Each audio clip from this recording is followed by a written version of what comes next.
morning, Kelly. I'm fine, and good morning, everyone. So this morning we're talking about planning in volatile times.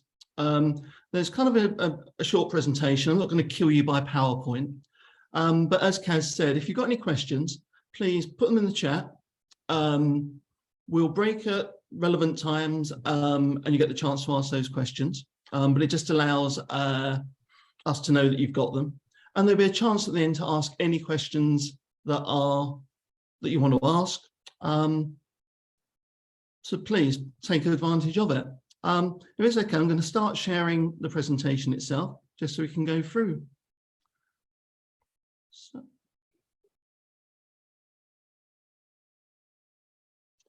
So presentation, and this is for business owners, and it's for planning for success in volatile times. And I want to start, whilst there's me on the screen, I want to thank the Chamber for running this event. I've worked with the Chamber now for about 3.5 years, and the Chamber do some fantastic stuff. I suppose when I started out, I kind of thought of them just as a networking facility, but actually the number of resources and the amount of support they give businesses is absolutely fantastic. So if you're a member, well done. If you're not and you want to talk about it, becoming a member, we've got Kaz who's in charge of membership on the webinar. So please have a chat with her. She's very approachable, and she'll talk through your business and what the Chamber can do for you. So a little bit just about myself. I'm part of UK Business Mentoring, so I'm a business mentor, business consultant. And as a group, we're ranked #1 in the UK based on client feedback, which we're extremely proud about. Been mentoring business owners since 2009, and we provide a bespoke service for any business owner. So depending on what your needs are and where your business is in its growth, and where you are as a business leader, we can provide support for that. Okay, so volatile times. It's fair to say we're in a bit of an interesting time at the moment.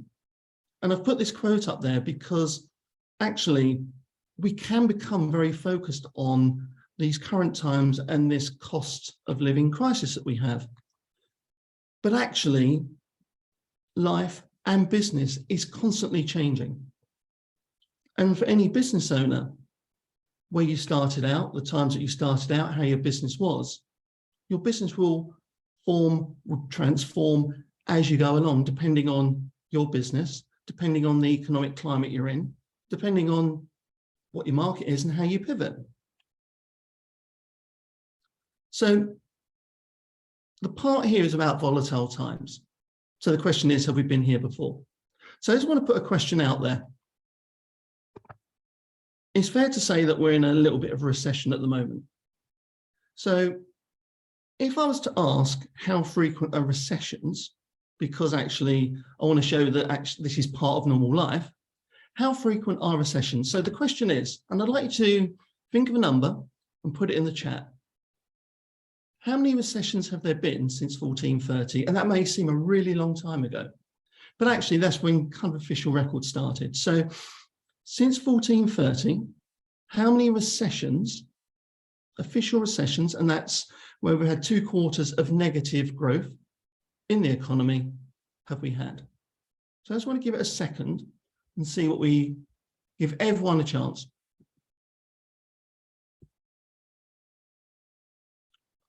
Oh, eyes are really bad here. So I want to say well done for people that are putting in there. Serena, thank you. There's 5, Wendy 15, Dominic and Linda 20. When I asked my wife this yesterday, she said 80. We got a few people being shy there. I know we got more than 3 people on there. So since 1430, which is a really long time ago, what we've actually had is 19. So that's kind of over 6 centuries, we've had 19. But then the question is, how many we had since 1970? And actually the answer is 7. So what it's showing is that recessions are becoming more and more frequent. And if you've been around as long as I have, I've put some of the lowlights on the screen. and they'll all come screaming back to us around the impact of them. And it's funny when you look these up on Google, particularly the 70s, where I was kind of a kid and a teenager walking through it. It talks about strikes, energy shortages, everything's in black and white, most of the photos. It seems like a lifetime ago, which it probably was. But the reason that I raise this question is that we may think that what we're going through now is fairly unique. And I think certainly having the COVID pandemic and the cost of living crisis is. But the question is, well, actually the point is that these ups and downs as a business owner are happening more and more frequently. So the question is, each time these hit, are you planning for a crisis or do you see it as an opportunity? And for any business owner that I work with, I talk about the cyclical part of the business being part of normal business life. And the question then is, how do you plan for that? And to make it very simple for businesses, I'll talk about spam. And the question is, can spam help you, your business, in the current economic climate, and actually any economic climate? And what does spam stand for? It actually stands for see, plan, action, and then measure. And this is a really good set of business principles, whether we are in a recession, whether we've got volatile times, or whether everything's going smoothly, because nothing ever stays the same. So the past part of this is, for any business owner, is the C part. Can you see clearly where your business is going? And a lot of businesses talk about this as their business vision. And this is really, really important, because unless you actually know where you're going, well, one, you're never going to know if you're making progress towards it, but you're never going to know if you're succeeding. And I think the quote on the screen, people with goals succeed because they know where they're going, is extremely relevant. And it's surprising how many businesses, and it's not just new businesses, it's businesses that have been going for years, even decades, don't necessarily have that very clear business goal that they have for themselves or that they can share with their teams.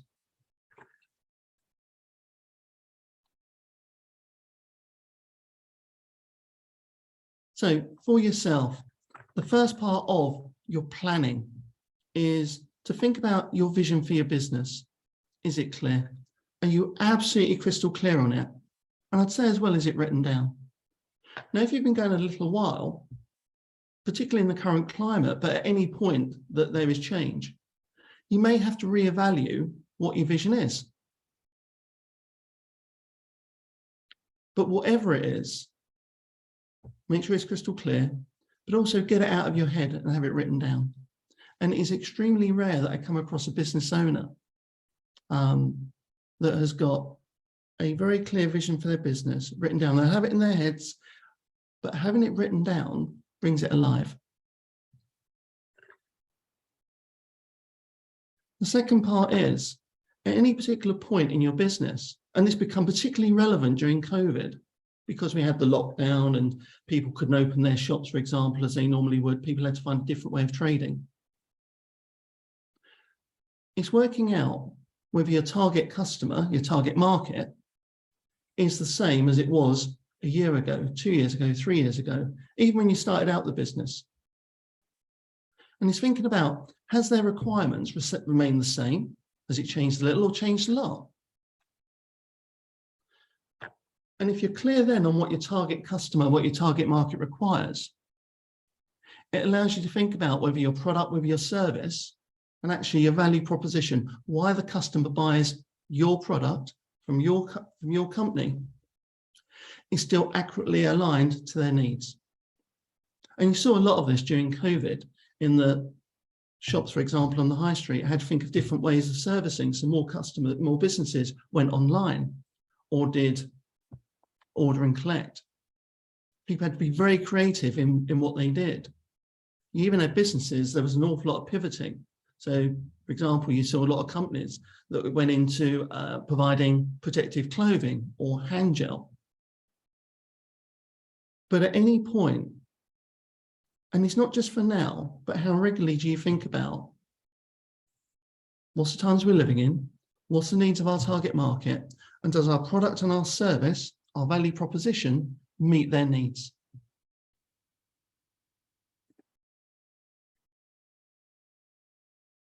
You next move to the plan. So you're very clear on where you want to go to.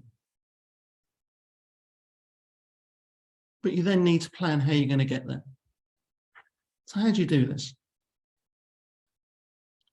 And this will be strikingly familiar. So if you have these, I'm going to ask you either to revisit them. If you haven't, think about how you're going to get these prepared for yourselves. And if you need help with these, by all means, you've got my details, my email on my link. I'll give you my details at the end, but I'll talk about other support that can help you with this. But it's really important that you think about your business plan. So if you haven't got one, create it. And I'm not talking about a business plan in your head. I'm talking about having it written down. Because ideally what you're looking for as a business owner is that at some point, unless you're going to pass the business on to maybe a family member, but if it's not written down, no matter how many staff you've got, you're fundamentally a one-person business because the business will live and die with you. So have that plan written down. And if you're not sure how to approach a business plan, got a template for it, but there's a really good book called The Lean Business Startup, which is really useful for any business owner. I'd strongly recommend it. I'd think about your next 12 months, profit and loss and cash flow forecast, both best and worst case scenarios. Profit and loss, so you can see whether, if everything goes as you think it will, or even worse, will your business be profitable? And your cash flow, will you have enough money to actually pay the bills on a daily basis? And this then allows you to plan for any eventualities. So for example, if on your cash flow you find a few months that you haven't got enough cash, then you can think about what the alternatives are. Whether you're thinking about, is there any way that I can get paid quicker for the services I'm providing? Is there any way that I can speak to my suppliers and perhaps get better credit terms? Or might I need to speak to the bank or get some form of finance, be it short term? So create and revisit and have written down your business plan, your cash flow and profit and loss, and lastly, your marketing plan. Now, within each of these, particularly as we have a cost of living crisis at the moment, what a lot of businesses can do is do their business plan and think, okay, what I'm going to do is immediately I'm going to cut all costs because actually I need to get through this, because we know that at the end of every recession, things normally take a bump. Okay, it's just the way, if you look at it, every recession you have a bump afterwards. It's just how long the recession lasts. A lot of businesses think, okay, well, we're going to cut costs. And normally they think, okay, what costs can we cut? Sometimes they look at their marketing. I've seen one example recently where a continuous improvement support for a business has been cut. They even think about cutting staff. What I strongly think about is when you think about your business plan and what you've got now, look at what's providing value. So the example I gave of the continuous improvement support was this consultant, the business they were working with, the business said, we don't want to work with you anymore until the end, until we start to see things turn around. What the business had missed was, in the last year, by working with that continuous improvement expert, the business had actually created 300 grand's worth of basically value. Because it's quite often that businesses contract rather than think about how can we make this better so that when we come out of this recession, we come out of this period, we're ready to go. Likewise with staff. Yeah, you may have a think about, we're going to have a recruitment freeze. But actually, it's not necessarily about cutting staff. It's about, are you making the best of the staff that you've got? So Have you got the right people, the right skills? Can they multitask? How can we get this ready for when we come out?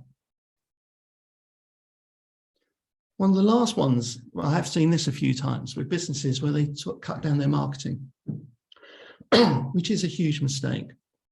And what tends to happen is that people tend to cut their marketing budget because what they're not doing is thinking about their return on investment.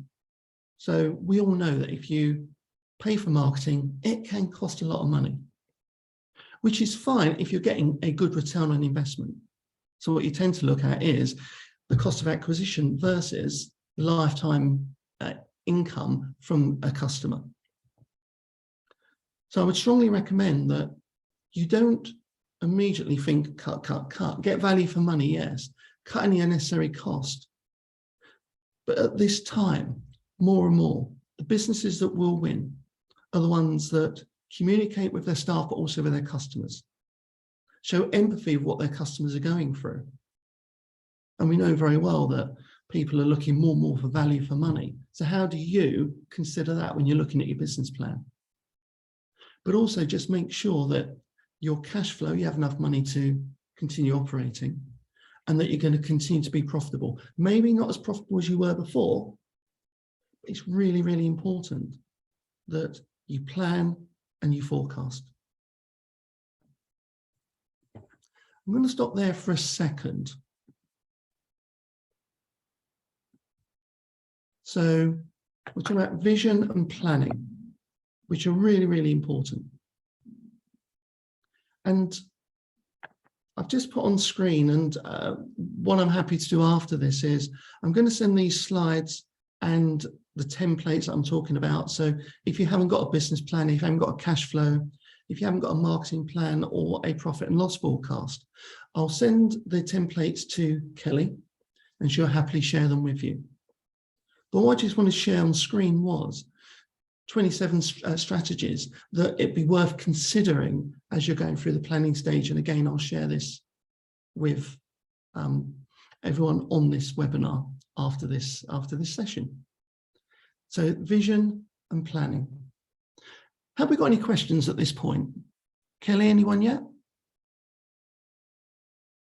No questions yet, Jim, no. Is everyone still... Sorry, I was about to say, would anybody like to ask Jim a question currently?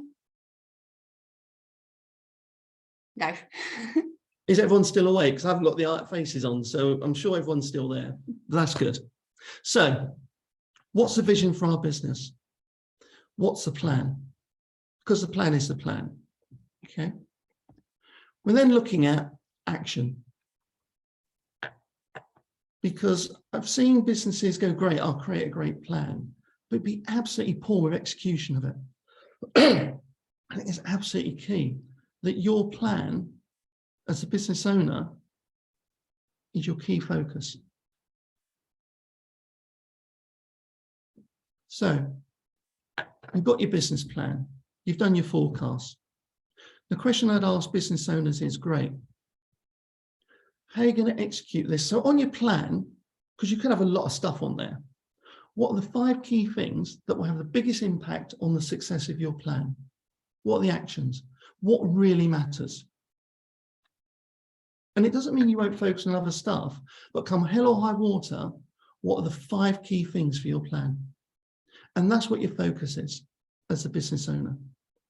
And this can be difficult because the evolution of a business owner is, I started doing this because I'm really damn good at what I do. And therefore, I create a business doing it.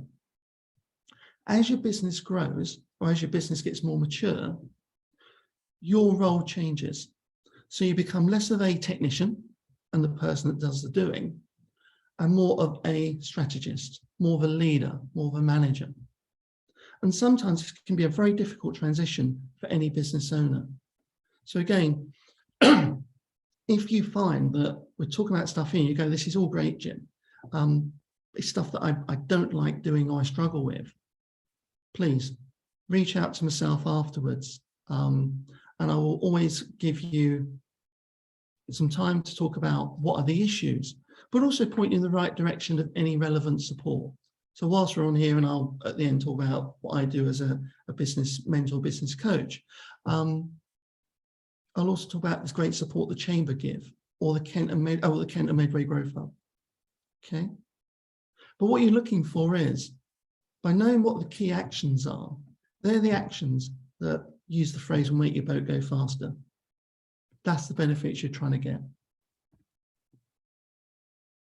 And for each of your actions, as you're planning through, are the key actions SMART? So that's specific, measurable, attainable or achievable, relevant, and are they time bound?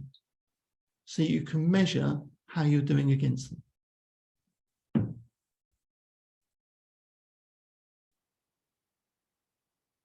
So, Jim, can I just intervene there? Because we've just had a question, and Ellen has asked everybody, what does niche down mean? and one sec, bear with me. Thank you.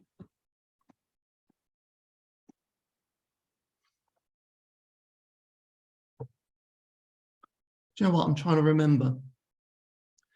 Can I come back to you on that? Yes, of course. If that's okay. Apologies. Mine's gone blank on it. Great question, though. Let me come back. So you got your action, and you've got it SMART and it's time bound. The next question is about measuring. And again, it's an area that business owners, we sometimes can be fairly poor with. But actually, you need to measure to understand how you're improving, how you're getting on towards your goal, what's going well, what's not going well, and off the back of that, what amendments, what changes you need to make. Either something's going well that you didn't know was going to go quite as well. So how do you make the most of that? They're saying it's not quite working. Why? And when I talk about measuring, this is getting into the discipline as a business owner of having regular reflective sessions with by yourself or with your leadership team. And I would certainly say at least once a month. So what you'd be looking at is thinking about what your KPIs are for your business. And every business should be measuring the key performance indicators. And there's a number of reasons why you should be measuring these. So I'm not going to read those out to you. But understanding the health of your business, understanding how you're progressing towards your end goal is really, really important.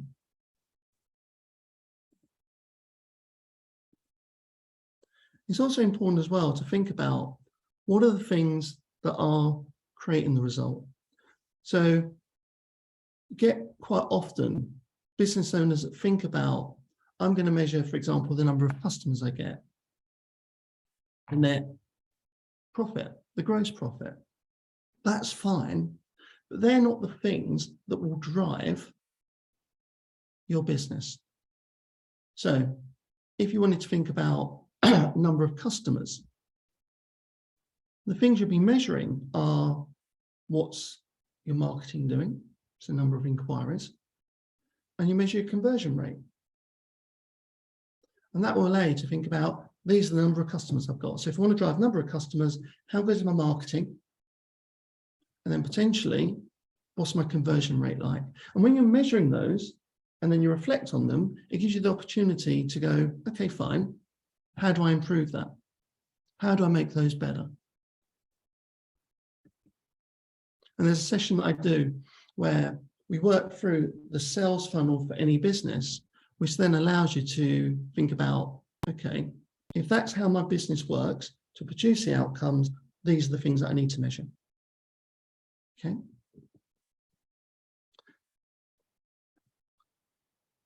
So what I would say for any businesses, and particularly when I start with them, show me what you measure, and if you don't, let's work it through. Let's see what we should be measuring, which then allows us to, one, reflect on it, but also then improve on what we're trying to do.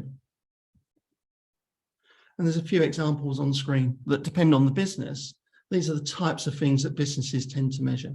So I won't read them all out, but a restaurant, for example, may well measure the number of covers, average sale, staff wages versus percentage of sales, but also wastage as well. So it's very much, There's set ones for your sales funnel, but there's ones that are very relevant to your particular industry. And if you're not sure how to measure them, I have a template that I can provide to you so you can think about what do I want to measure, and you can set it up. Each month you put your numbers in, and it will start to give you some analysis around what's driving your business.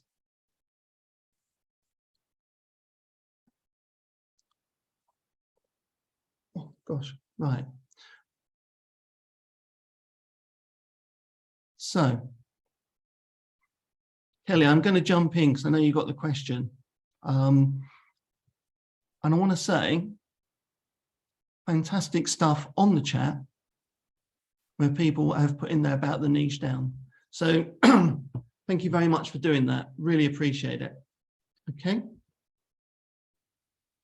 really horrible on these things when your brain freezes. So thank you very much for helping me with that. Okay. So that template, the template around the planning part, all of those will be available afterwards. But in very quick summary, what you're looking to do as a business owner is at regular periods. So we're talking about volatile times now. But even when we come out of this, we do know that there's another volatile period coming. So change is constant. So the question is, this isn't a now set of skills or now set of disciplines that you're trying to get into. These are a permanent set of skills that you're trying to get into and disciplines. So I suppose the question for each person is, what's your vision? Can you see where your business is going? And how are you going to set up those frequent reminders to review, are you on the right track? Is your business going in the right direction? Are you meeting your customers' needs? Have their needs changed? Have they where you want to do business changed? And is your product relevant to their needs? And do you need to think about changing or pivoting? What's your plan? What's the plan for you to get to where you want to get to? And it doesn't need to be loads of planning. There's a number of very simple methods that you can use to plan out your business, but also keep it alive as well. And I always use it as a sense check around, if you have a business plan or a cash flow or even a profit and loss, when was the last time you looked at it? So what's your plan? Off the back of that, what's your actions? What are the 5 key things that come hell or high water you are going to execute? And then how do you measure the success of your plan and your actions? And you do this on a regular basis. And businesses that do this have a better chance of long-term success than those that just hunker down, are surprised that we do have recession and growth spells, and they're very slow on reacting. What you're trying to do each time is get ahead of the curve. So I'm going to come off of sharing, if that's okay. I'm going to stop coughing. Is there any questions from anyone? Yeah, we had a question from Melissa. Yeah. And Melissa wanted to ask, how do you measure conversion rate? So, in very rough terms, Melissa, what you're looking at is number of inquiries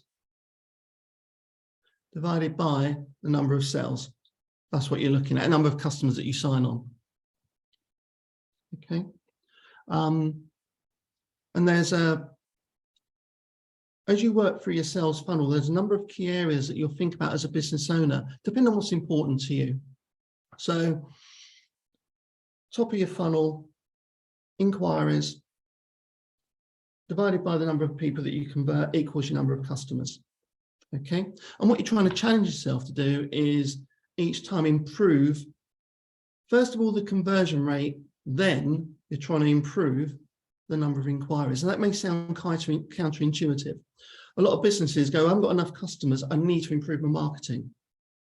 I'd always recommend, first of all, what's your process for converting inquiries into customers, which you kind of call the customer journey.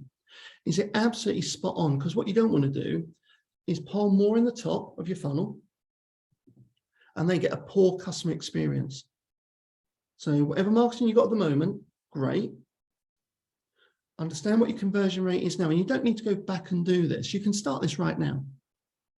And you review it on a monthly basis, and you go, right, okay, what are the numbers telling me? What can I do to improve this? What's the impact on my business? But to improve, start with customer journey first and then marketing. Does that answer the question, Melissa? Yes, thank you. Thank you. Thank you, Jim. Excellent. Any other questions?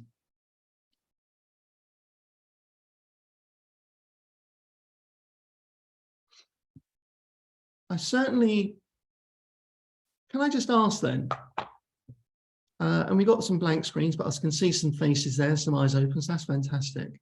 Out of interest, how many people on here have got a business plan that they regularly review?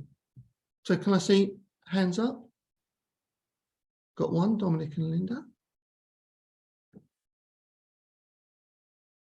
And that's not to make, and can I give you some peace of mind? That's not unusual. Okay.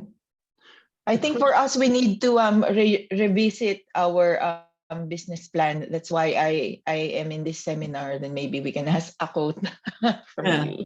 Sorry. Thank you. No, and it's the planning bit is probably what a lot of business owners see as. I meet a lot of resistance with them. I do tend to meet a lot of resistance with business plans, cash flows, and profit and loss. Okay, and I do understand it because that's not why you went into business. There's not one person on this webinar that went, I tell you what, I want to start my own business and I'm going to be absolutely brilliant at business plans and God knows what else. You do it because you want to provide your service and help people. I get that. If you want to be successful, and it is proved, if you want to have longevity about your business, being really, really good at your planning, and it doesn't need to be loads.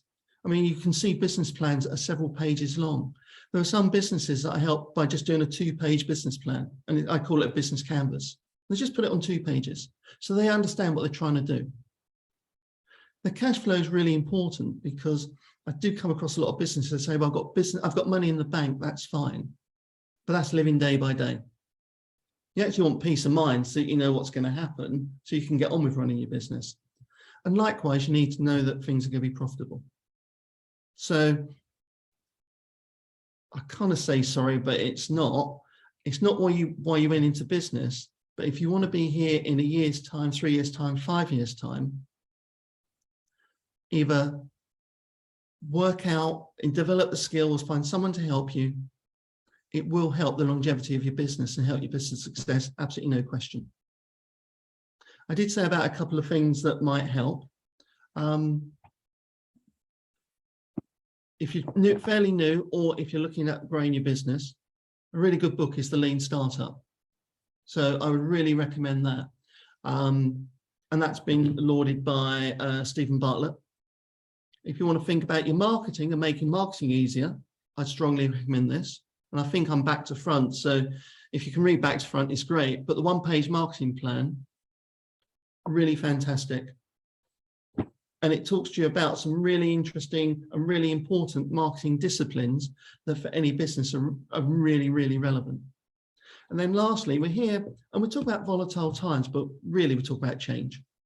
And it's how you and your business moves with the times. So if change is something that you're kind of okay with, but you're not sure, the last thing I'd recommend is this. And it's a book called Who Moved My Cheese? And it's really difficult to read it backwards. And I can see some smiles on there, but it's only a very small book. But I read that a few decades ago, so it's been around a while. But for helping get your mind around change, it's really, really good. And I can see a Melissa, I think, has read it, and I think it's is it Emily? I can see Emily smiling as well. For any business, it is giving up time to develop yourself. So if you want to cheat, Google them, and you'll get kind of shortened versions. But for me, for any business owner, those 3 books are absolutely key.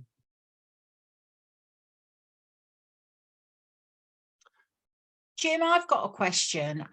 Many of the businesses that I come across, they do have business plans, and they're very, very good for mapping out a growth trajectory. So if they have a growth trajectory, however, with growth obviously comes greater responsibility, taking on employees, developing more robust management information systems. And actually, many businesses don't actually want growth. What they want is to work smarter, leaner, and more profitably. What's your view there in relation to the business plan? The business plan is to meet your needs and where you believe the business is going. Okay. My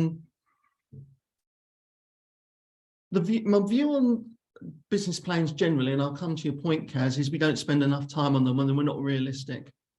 And the reason I talk about the kind of the lean business startup is we can spend a lot of time looking at the business plan, but actually for me, it's about what's the viability of the business that I'm trying to offer.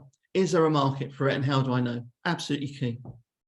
With regard to what you're saying, Kaz, I think that's down to personal preference. So if you are looking at having your version of the business, what does that look like?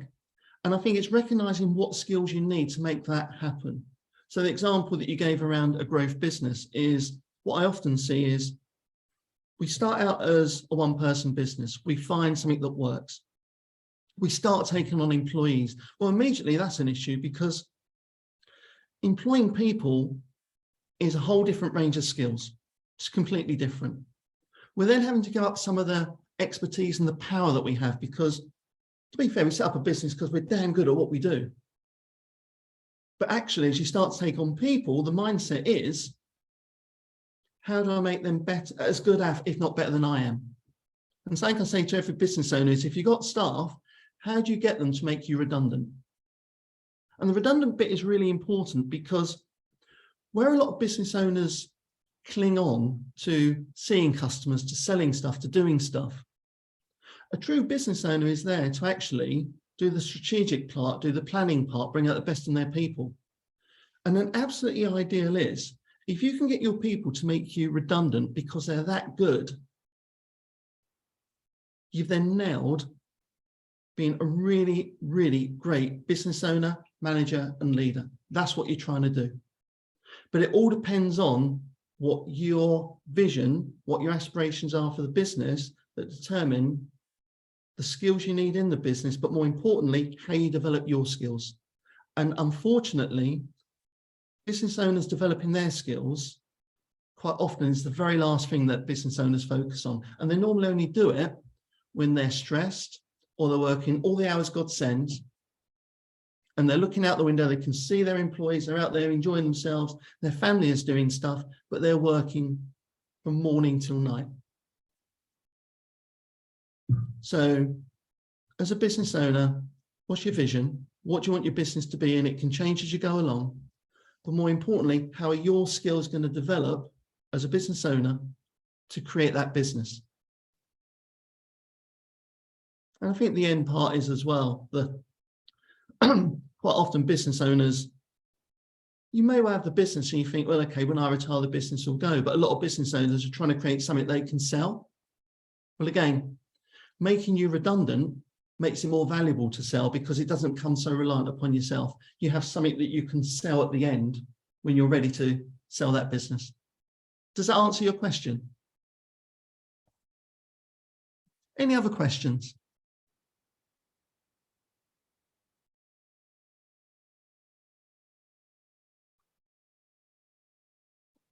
Yvonne.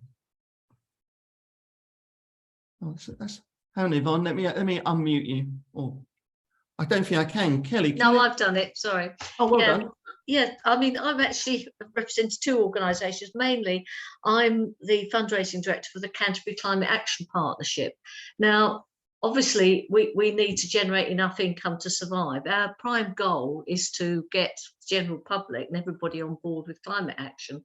And I think last summer and what we're seeing in the winter has given us a great opportunity to demonstrate that it's not fiction, it's here to stay, and we've got to learn how to deal with it. I guess our quest, and we do have a business plan, and we're just about to go through a governance review as well, is how do we actually get the general public on board? There's a lot of people out there say, oh yeah, I know, we've had these weather patterns before, but it is happening, it is genuine, and you know, we really want to, our customers, I guess, are the general public, and if we can get people on board to make that small change in their lives, then you know, we're getting there. But it's actually getting people interested in the first place. We work with lots of businesses who are already taking it on board. They've got climate action policy, and we rely primarily on sponsorship and on bids that we write. But it's actually hooking the general public in, because they're our end consumer, if you like. Yeah. And in a very simple term, and I can speak to you afterwards, for things like that, I'd be thinking in your business plan around who your target audience is and why you. So immediately for something like yourself who's trying to raise funding, I'll be thinking, right, okay, general public and businesses. Okay, if I'm needing to raise funds, why should they want to actually raise money? What's the good we're doing? What's the message that we need to get across to them? So fundamentally, why it's important for them to support you. And I think if you make it the message too general, or you try and do a message that's to both parties, you fall somewhere in between. So when you look at the one-page marketing plan, for example, what it talks about is if you do one piece of marketing, make it one service, one message to one target audience. Right. So it's very, very specific. So if it was around climate change, why it's important, and there may well need to be some disturbance tactics within there, possibly. But if you know what you stand for and what the values are, you understand your target market, understand what your messaging is, gives you a better chance of getting a response. That's what you're trying to do. Yeah, I see what you mean. You actually, yes, the message to the business sector is probably quite different to what they would be for the general public. And it's making that clear, yeah. And if you do a general message, you tend to fall between. Yeah. And that's quite often what happens with marketing, in that we try and get a message that hits everyone. And that never works, because it never quite hits anyone. Too broad. Too broad. So what I get business to try and do is to actually clearly articulate really exactly who their target market is. And you almost want to have that image of them. Yeah. Because if you've got exactly who they are, if you then know where they are and how you can reach them and your message that gets to them, a lot of businesses go, oh, I'm narrowing myself. You're not. Because actually what you're doing is you're hitting your absolute target market, but also there's a ripple effect, because there'll be people that are near enough to that, and they're the people that you want. Right. So very clear about your message, very clear about your target market. And if you do that, I think you've got a better chance of success. Thank you. All right. Any other questions?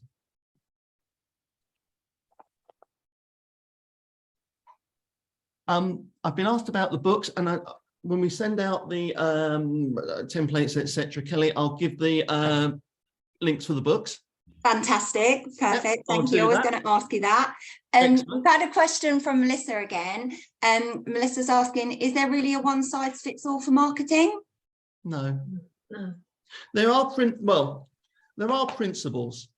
Okay, so the one size that fits all is, for any business, spend the time to think about who's your target market, first of all. Okay. But then secondly, why do they want your service and why you? And that part is normally an interesting exercise, because if I speak to business and say, why should someone want to buy from you? I get lots of answers. And I say, great, who's your competition? And people can kind of go, well, okay, there's this company or that company. I say, great. Would they say exactly the same thing? What is it that differentiates you from someone else? And it's really important to understand that, because if you don't know, your potential clients won't know. Okay, so who's your target market? Why should they buy from you? And lastly, with the target market, where are they and what's the message you want to get to them? Then the last part of it is, what's your return on investment? So how are you slowly building that engagement? How are you slowly building that, or quickly building, if you're going to go viral, those people where you get the message and they interact with you because they want your service? What's the message you're trying to give? And the bit we just spoke about with Yvonne there, being very clear about your message. Don't make it too broad. If you make it too broad, you'll fall between everything. That's kind of quite broad, but what I'm happy to do is, there will be a slide, there's my details on there. If anyone would like to have a chat afterwards about anything specific for them, and I do offer everyone that's on this an hour free to have a chat about their circumstances, their business, and to be for anything on here, by all means, happily chat to anyone. Does that answer the question, Melissa? Yes, she said. Yes, thank you. Yes, like yes, it. thank you, Jim. Yes, I will book one with you. Great contributions, Melissa. Thank you so much. I am aware of the time, Jim, and you raised the ubiquitous issue of return on investment, something that I hear all the time in terms of chamber membership. What's my return investment? What is the purpose of this? And I think it's important to have also a look at the soft outcomes, things like profiling of the business, impressions. It's not necessarily what you're taking in at the bottom line, is it? No, goodwill. The goodwill's a hard one to kind of measure, but you can measure the impact of, for example, if you spent a lot of time on Facebook, if that was your primary focus for your target market, and your call to action off of Facebook was to visit your website, well, you can measure what the traffic is from there, so you can measure how successful that's being. So it's really important to understand what that's doing for your business, because then you can focus on the right things. And the example I normally give is that I'm doing some work for a printing company about a year or so ago, and they were very much focused on doing videos on LinkedIn and Facebook. But I asked them to look at where their last 30 clients had come from, and 26 had come from other clients' recommendations, and 4 had come from where they've been found on the website. So actually I spend a lot of time on something that wasn't generating where their customers are coming from. So my question was, how can you potentially increase the number of recommendations? Because I had no process for that. And if you believe your target market is in Facebook and LinkedIn, why is it not hitting? What's stopping that? And when you start asking those questions, it allows you to focus on the right things. So when I talk about return on investment, it's not quite as cutthroat as, am I making money out of this? You'll work bloody hard to put money into marketing. Make sure it's doing the right thing.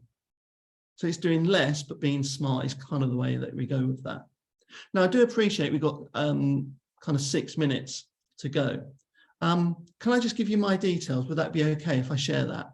And as I say, if you've got any questions, or if you'd like to take advantage of having a chat with me, kind of face-to-face, Zoom, etc., by all means, happy to. So if I can just share that, if that's okay. And I've got to say, some really great questions, so well done, everyone. Really. And what I'd ask you to do is, off the back of this, you're going to be tempted to, life would have carried on, get to 11:30, you'll be tempted to rush off and do stuff. What I'd ask you to do is, just off the back of this, take some time to think, how am I going to use this? Because this was an hour you've invested in your development in your business. Think about how you're going to use this information. And thank you. Sorry, I was just going to say thank you, Jim. It's been absolutely amazing today. And I wanted to say thank you to everybody that's attended. I hope you found it really helpful. I've actually learned quite a lot myself actually today. So again, thank you. I just wanted to talk about the upcoming events, if that's okay, that's going to be coming up at the Chamber. So this Thursday, the 19th, we have our Business Talks event, which is the networking and tour of the climate experience, and that's in Maidstone. That begins at 10:30 until 12. So it would be fantastic if you could all come along to that. That's going to be a good one. Then our next one is our virtual business networking event, and that's online, and that's on the 24th of January, again from 10:30 until 12. So it'd be fantastic if you could all make it, and I would look forward to seeing you all there. Kaz, do you have anything to add at all? Thank you so much, Kelly. That's really kind of you. Jim, I think Kelly has really neatly summed it all up. Do you know what? There is always something we can learn. You know, it may be the one word, and today for me it was niche down. And you had so many comments on that, so well done you. You've got a really nice laconic approach. I didn't feel that you were being evangelical or that you were being pious, so you've got a really nice approach. Well done. I hope everybody has gained something from this. Very quick shout out to Matthew from Burravoe. Matthew, good morning. You were late to the game, but Kelly and Annie are going to look after you, sir, and they're going to send the presentations out, so you will not have missed out. To all our guests, thank you. It's always good to see you, and I'll let Kelly do the complimentary close. Thank you so much. Thank you, Kaz. Thank you. Jim, would you like to say anything before we close down the event? No, I just want to say thank you very much, everyone. It's eyes are there, some great questions. As I say, if you want to have a chat, my phone number's in the chat. Please give us a ring. But I want to say thanks again to the Chamber, because the events they put on are absolutely excellent for any business. So I'd strongly recommend keeping a very close eye on, or sign up for the emails to keep you advised of what's coming up. Some great content there for business owners. Thank you, Jim. Over to you, Kelly, to close down. Thank you, Jim. Thank you very much. Again, like I said, thank you everybody for coming today, and have a great day today, and we shall see you soon. Bye, everybody. Jim, stay with us. Just stay with us.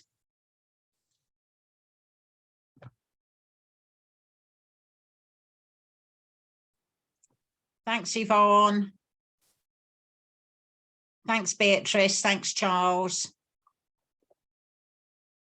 Kelly, can you bug them out? Oh, well done. How do you feel that went, Jim? Let me ask you, because you were the audience. I was sitting there spouting along. So how did you, I thought you had some find it? really good engagement. Good. Yeah, it's nice. It's really good when we get questions and when we get interaction. We like that as well. So that's really good. All good with you then, Kelly? Yeah, good. I must admit that was very nerve-wracking for me. I think speaking to people face to face, I actually prefer than actually doing it online, if I'm honest. Yes, I can only get better. No, you were great. You were great. Don't knock yourself. Once again, thank you to Team Chamber, to Annie Hall and to Kelly Gentry. Jim, we wish you a good forward day, and we'll catch up with you, sir. Take it easy, everyone. Thank you very much. Bye. Bye. Thanks, Jim.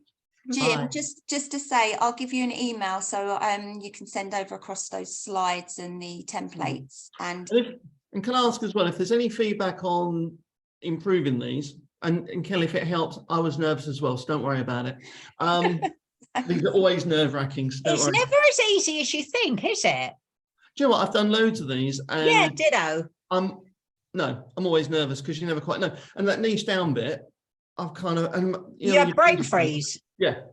Yeah, But- brain freeze. Do you know what? I once went to a BNI meeting, and it was silly o'clock in the morning. I'd got up at 5:30, and you know what BNI is like, Jim? It's horrible, isn't it? They go round the table, and because I was a stand-in for another member, I had to do a slot for him. And it got to me, and I just completely had brain freeze. And this is me. I said, look, do you know what? Can you go around and come back to me? I said, I've forgotten what I should be doing. I was, and I recovered. I said, I was so interested in what you guys were saying. But, sometimes it happens to the best of us. And most people are quite forgiving. Most people kind of get it. And there is always someone that will come in and help you find your words. And like you did today, surprisingly, despite the fact that you forgot what niche down was, the engagement from those two words was phenomenal. Yeah. So I don't know if you planned that, but it worked really well. I'm going to say I planned it. Awesome. Forgive me, Yeah. guys. I have got to go. I've got another meeting, but take it easy, everyone. Thank you, Thanks. Kaz. Bye. Thank you. You're very you. welcome. Take You care. Have a too. great day. You all did well. Take it easy. Bye. Bye. Sorry, Jim. Yes, he's gone. I'll email him. Okay, take it easy, Kelly. Thanks, Kaz. Thank you very much.